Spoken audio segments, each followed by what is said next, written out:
Assalamualaikum warahmatullahi wabarakatuh. Apa kabar Bapak Ibu Guru hebat? Semoga Bapak Ibu Guru dalam keadaan sehat ya. Perkenalkan, nama saya Ronaldi Nusi. Saya guru di SMK Negeri 1 Paguyan Pantai, Kabupaten Bualemo, Provinsi Gorontalo. Dalam aksi nyata lewat platform Merdeka Belajar dengan topik 2 yang berjudul Mengapa Kurikulum Perlu Berubah?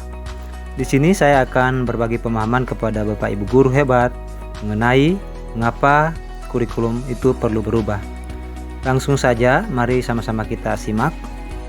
Kita awali dengan apa itu kurikulum. Kurikulum sampai saat ini belum memiliki definisi secara universal.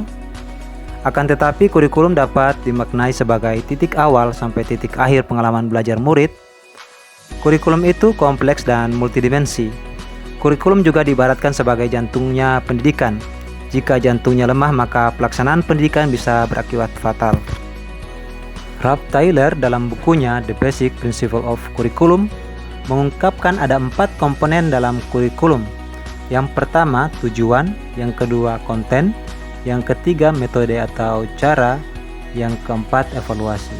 Namun pada umumnya beberapa negara mengklasifikasikan kurikulum menjadi 3 komponen saja. Yang pertama tujuan pembelajaran atau konten, yang kedua panduan pedagogik, yang ketiga panduan asesmen. Peran dan fungsi kurikulum. Kurikulum adalah salah satu komponen penting dalam sistem pendidikan nasional.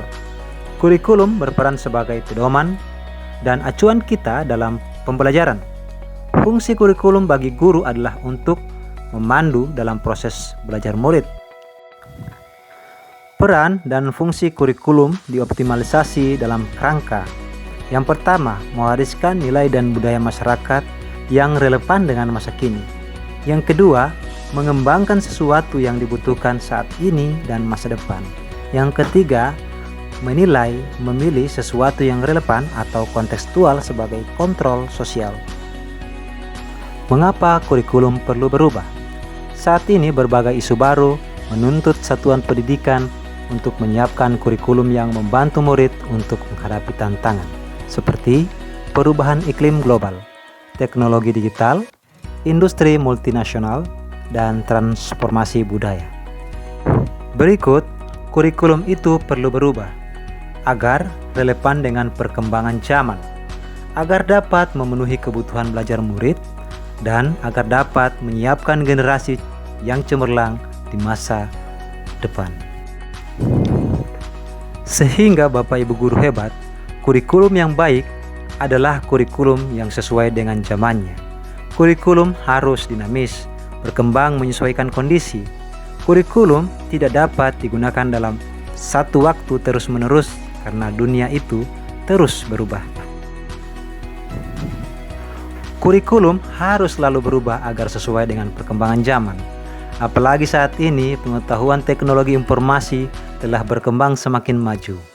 Dunia pendidikan sebagai pilar utama dalam pembangunan dan mendidik generasi harus pula ikut berubah. Bagaimana cara kita mengubahnya? Cara mengubahnya yaitu dengan merancang kurikulum berdasarkan kebutuhan peserta didik. Ki Hajar Dewantara pada modul Merdeka Belajar, maksud pendidikan adalah menuntun segala kekuatan kodrat yang ada pada anak-anak agar mereka mencapai keselamatan dan kebahagiaan yang setinggi-tingginya baik sebagai manusia maupun anggota masyarakat.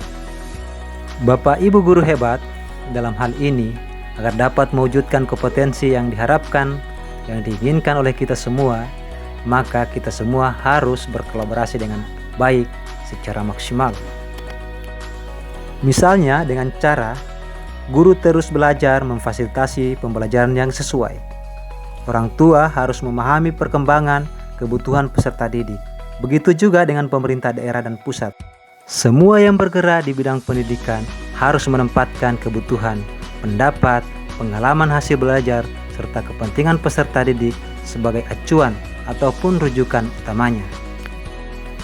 Ada pepatah yang mengatakan, "It takes a village to raise a child."